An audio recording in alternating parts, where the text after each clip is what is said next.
Hello everyone and welcome back to TowerGate. It is TowerGate day number 1085, 1085, March the 27th, 2020, Friday. Thank you so much for tuning in. Okay, well, Pelosi galore turned 80 today. 80. She doesn't look a day past 130 to me. That's right. She's now an octogenarian. Holy smoke. Well, let's get on with the news of the day. Well, it looks like Judicial Watch has obtained another 180 pages of stock page emails. And they show the 1 month gap between when the Rotten Reverend Clinton's emails were discovered on Weiner's laptop and the search warrant. The doc also shows that the New York FBI field office did tell Maine Justice that the emails were relevant to the mid-year exam. The mid-year exam was the code name given to the investigation, the so-called investigation into the Rotten Reverend Clinton's private, illegal, unencrypted email server. There was also a conference call which related to the matter. Now, the new documents also provide more evidence that Peter's been stroking us was pushing the Trump-Russian smears that he laundered through the media from within the FBI at the very time that he was sitting on this request for a search warrant. Okay, so this is not really new news. I think that this is just Tom Fitton finally getting these documents he's requested, but I believe most of this has been out there for a long time from McCabe's testimony and from other releases that we've had over time. So, yes, we know that the FBI field office which had gained possession of the laptop of Anthony's Weiner, and they were going through the laptop and they find these emails which are related to the Rotten Reverend Clinton. Official business Secretary of State Hillary Clinton emails is what they discover. Now, because their search warrant was limited to things having to do with Anthony's Weiner, they found themselves in a bit of a predicament. They didn't know what to do, so they contacted Maine Justice and said, hey, what do we do here? Can we get an extended search warrant? Can we alter the search warrant or whatever? Well, they were never really given permission to do that. Instead, what they were supposed to do is turn the laptop over to Maine Justice, which they did. It was Andy McCabe which took possession of that laptop of Anthony's Weiner.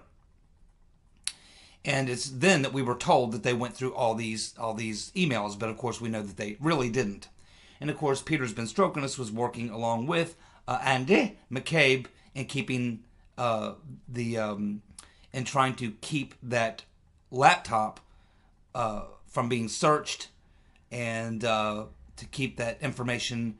Because remember, this is all happening literally a month before the November election is when all this is going down. And it wasn't just one conference call, there were two. The first conference call he's referring to is the one where they had notified Maine Justice that they had stumbled onto these emails from the Reverend Clinton's private server as they were going through the laptop of Anthony's Weiner, which they had taken possession of once he had been charged with the crime. And when they went to arrest him or what have you, they got his cell phone and this computer, and I think maybe another computer as well. It was this laptop that had previously belonged to his wife, Huma, and she had given it to her husband, and then he started, of course, doing his thing with that computer, and she never deleted any of those files. So that's why they were there. Now, there's actually more to this story that we know, which is that the FBI office in New York never really got the authorization to go ahead and look at those emails. And they were told, no, your search warrant doesn't do that. Send it to Maine Justice. They sent it to Maine Justice, and then they waited. The FBI in New York waited. They waited for a period of time, a couple of weeks, It's drawing closer to the election, and they're not hearing anything come out about this. So what happens is the technical guy there at the FBI starts thinking, wait a minute, it looks like they're sitting on this. And what's going to happen, because eventually this is going to come back up again, and someone's going to get into this, and I am going to be scapegoated. So he got together with his superior and a couple other guys who decided, yeah, we're the ones who are going to be scapegoated and targeted here. And so we need to apply some pressure.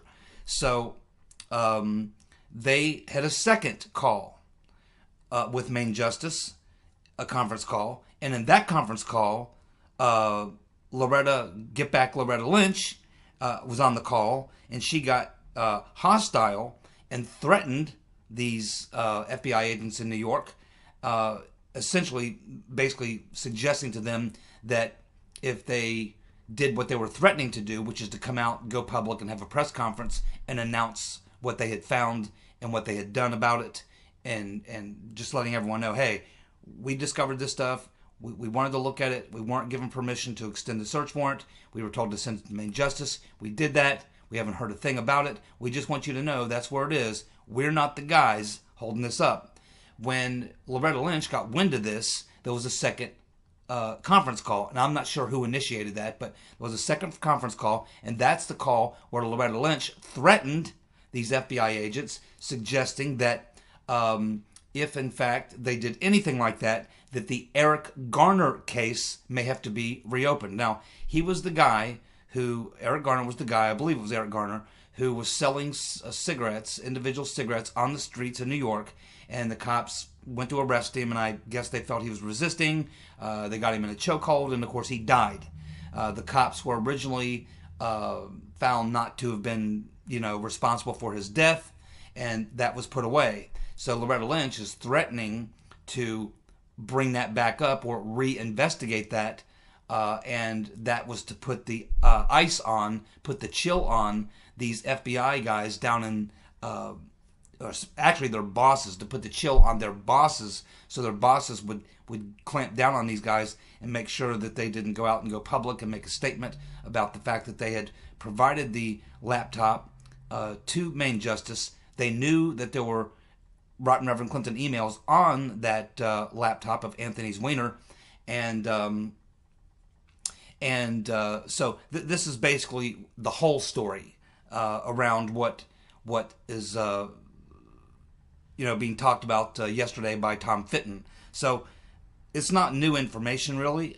This information's been in my timeline for a very long time, and it's information we talked about a long time ago. I can't remember, it's been so long. It's been, probably over 2 years.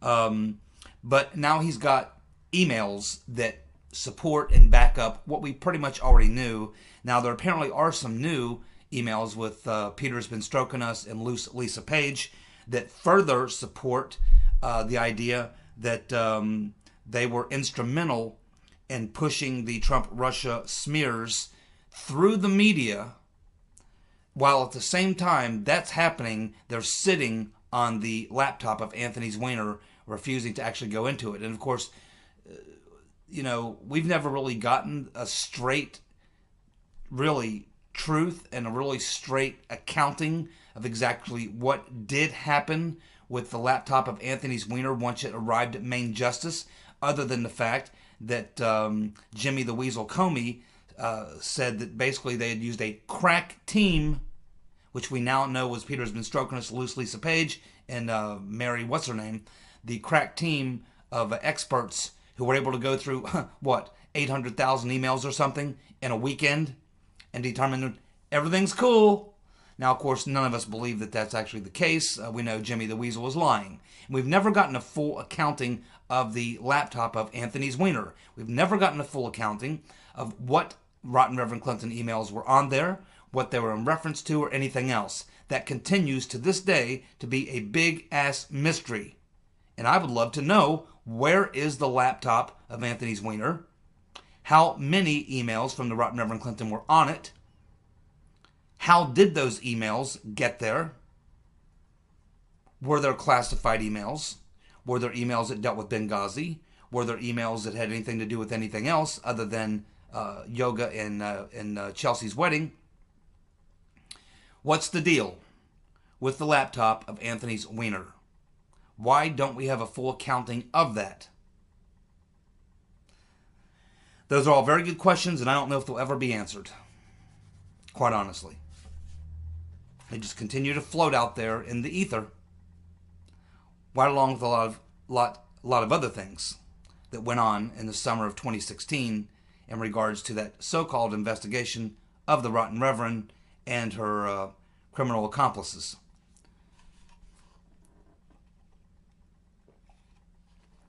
I do hope that Judicial Watch will dig, and now they probably will because they got these emails. I do hope that Judicial Watch will dig a bit and maybe push a bit to try to get a full accounting of exactly what the hell went down with the Wiener laptop. We need a full accounting. What happened? What happened? We really don't know. We just can't get the straight truth out of these people whatsoever. And I'm not sure Durham's even looking into that. That's something, different. But that's something that Huber would have looked into had he been looking into anything, which of course he wasn't. So, that's the latest on Judicial Watch and the Rotten Reverend. Now, of course, speaking of the Rotten Reverend, the demonic buzzard, it looks like she sent out another classic Rotten Reverend stupid tweet. She is a stupid twit, sending out a stupid tweet. Now, she sent out this tweet saying, quote, "Before sending anyone back to their jobs, President Trump, you should try doing yours." And then she leaves a link to a New York Times article, which is quoting this UK scientist. And this article is talking about where we should have a 2-month lockdown. Now, I'm not sure if he's talking about a 2-month lockdown in the UK or the US, but he's suggesting we have a 2-month lockdown, and that's what the Rotten Reverend Clinton is referring to, because Trump's talking about wanting to get everybody back to work, or at least ways most areas of the country, with the exception of the places that are really having a problem, like New York, Los Angeles, Washington. But most of the country that's got this pretty well contained and under control, after another week, when we see which way the curve goes, as soon as it starts to level off, it's at that time where Trump believes in somewhere around Easter, which would be, I guess, the 12th of April, the second week of April, that we should be able to get people back to work. So the Right Reverend Clinton is suggesting that we need to go on a 2-month lockdown. Well, you can see just after 3 weeks that we are possibly looking at an unemployment rate based on jobless claims being filed in the past week. We are looking at possibly a 30% unemployment rate. That would be 5% higher than the Great Depression. And that's after 3 weeks. Imagine what 2 months would look like. 2 months of shutting the country down for 2 months would destroy the economy of the country and destroy a lot of lives along with it. And a lot of people would die as a result. A lot more than would die of coronavirus. Now, the same scientist also claimed that there would be 500,000 dead in the UK from coronavirus. And now he has just recently, in the last couple of days, backtracked, and he's now saying that only 20,000 will die. Well, from 500,000 to 20,000, that's a pretty big variance there. So not a very good guess by this scientist. That's who the Right Reverend Clinton wants to quote. Now, do you think if the Right Reverend Clinton was president that she would be endorsing a 2-month lockdown? No way. No way, because she'd be getting the same advice from financial people around her as Trump is getting, which is, man, you can't shut this country down for 2 months. You can't shut this country down for a month. The fact that we have just a limited shutdown in certain areas of the country and in certain sectors of the economy, we have modified shutdowns, and we have some full shutdowns, but we're not in a total shutdown mode, certainly not where I live. Restaurants will still do carry out, delivery, or whatever, but you just can't go in them and sit down and eat. The clubs or the bars or whatever pretty much shut down. But most of looking around where I live, most everything is pretty much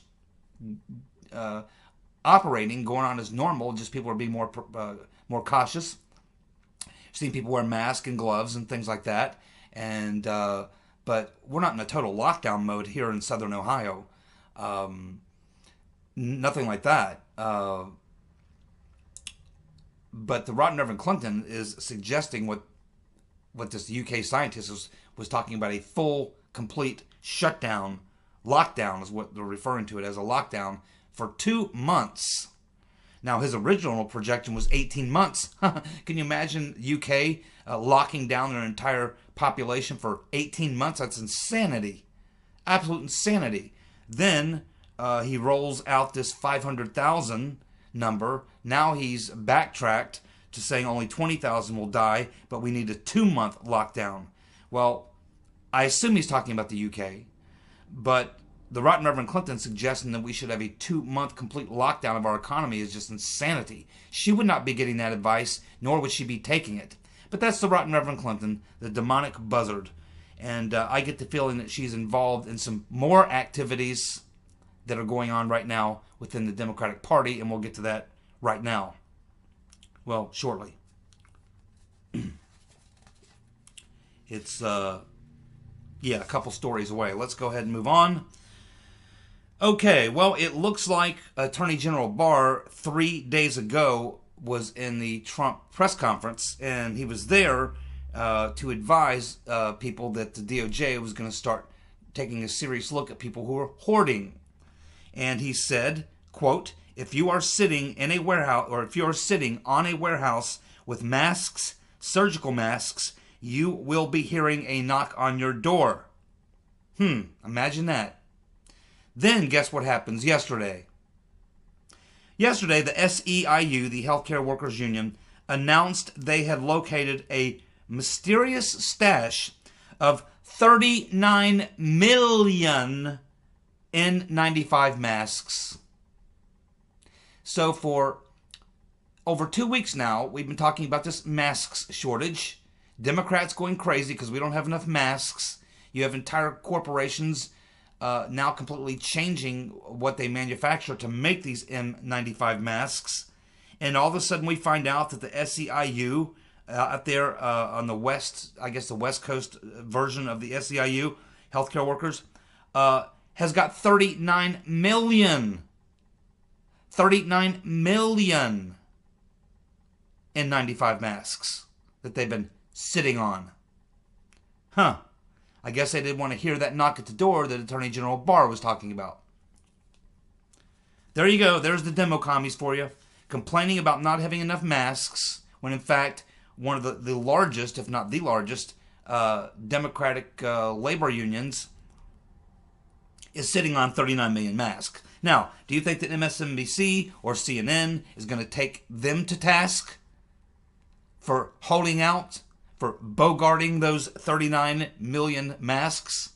Don't bogart those masks, my friend. Pass it on to me. That's right.